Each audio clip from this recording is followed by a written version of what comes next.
Hi, my name is Dr. Katie Turner, and I'm a lecturer for the School of Theater, Television, and Film at San Diego State University. I wanted to share with you, given recent events, a brief overview of how Chinese people have been represented and looked at in the United States through the medium of theater. To do this, we go all the way back to the 13th century. Now, this is a time when the world saw Asia differently. Maps were displayed in a flat circular world with Asia on top, and Asia was respected as a place of antiquity and mystery and substance. Then, in the Renaissance and in later times through the Enlightenment and beyond, the world was reimagined as a sphere with Europe at its center. James Moy, in his book Marginal Sites, Staging the Chinese in America, says, in the process, Asia ceased to be the site of ancient wisdom and became just another, or more so to the point, an othered location.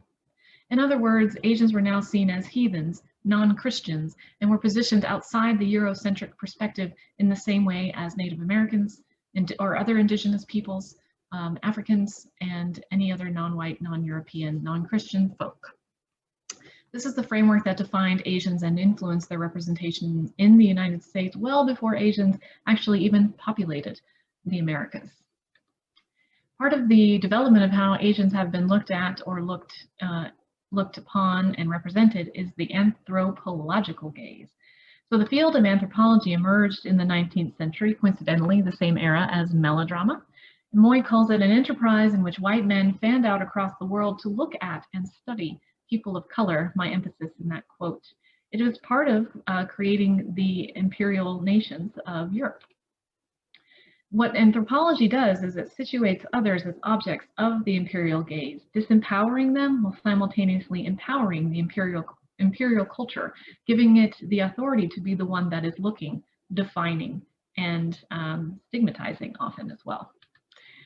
So this carries forward into the mania for exhibition and novelty that came with the 19th century. We see this very prevalent in world's fairs and other large exhibition events, and of course the ubiquity of melodrama and vaudeville and other popular entertainments as well. Museums, freak shows as they were called then, any site for looking upon things, especially things in which the difference between what was being looked at and who was doing the looking could be exaggerated or accentuated. So amusements that are based in display, as Moy tells us, panoptic in sensibility and usually non-narrative. These entertainments employed displacement as a structural force, so taking things out of their context and making them something strange and unusual.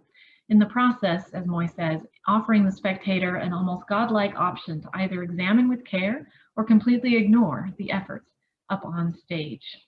Museum displays, vaudeville, and circus were all part of this structure. They erase the possibility of meaning within the original context, but they do create the potential for the viewer to create their own meaning based in spectacle and exaggeration and impersonation often, creating a very odd kind of entertainment for the masses in the United States and in Europe as well. So early American Asian representations include a play by the French playwright and philosopher Voltaire, The Orphan of China, which itself is based off of a French translation of a Chinese play and was very popular. This was also at the time when France was experiencing Sinomania, was very obsessed and interested in anything Asian. And this play kind of fed off of that mania. In the 1790s, we also start to see things called Chinese umbra shadow shows, which gained popularity. But in all of the cases that we see here, Asian characters were acted by non-Asian performers.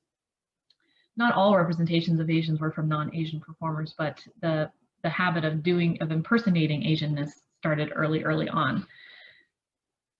Examples of actual Asian performers come in the form of folks like Eifong Moy, who was dubbed the Chinese Lady. Beginning in 1834, she was exhibited at the American Museum run by P.T. Barnum. You may know his name. Presented in events that also featured parties of Native Americans who would have been dressed up in paint and feathers, magicians, glass blowers, dwarfs, and automatons, so other novelties and spectacles of things for normative white European people to gaze at, laugh at, or take seriously as they would, as was their pleasure. All of these things, and especially Eifong Moy, represented foreignness as something novel to be gazed at and fascinated by. In 1868, one of the most popular, I think, examples of early Chinese representation were Chang and Eng, the Siamese twins, the first pair, as far as I understand, to be dubbed by that name. They were exhibited by Barnum as well in US and London from the 1880s to the 1890s. Chinese figures were part of circus and vaudeville presentations, including all of these things. Chang, Chinese giant and tallest man in the world, along with 40 trained elephants, 50 cages of rare animals, 16 wide open dens of wild beasts, 80 remarkable, bewildering, amazing, and sensational acts by 300 stars performers, etc. What Moy is doing here by listing the exhibits that Chang and Eng would have been alongside is showing how they were put in context with other things to see and be amazed by, not as people, not as humans, as the humans who would have been attending these spectacles. He tells us the power and authority of the spectator's privileged look is affirmed, usually at the expense of the novel, quote, primitive, objectified, or dead other.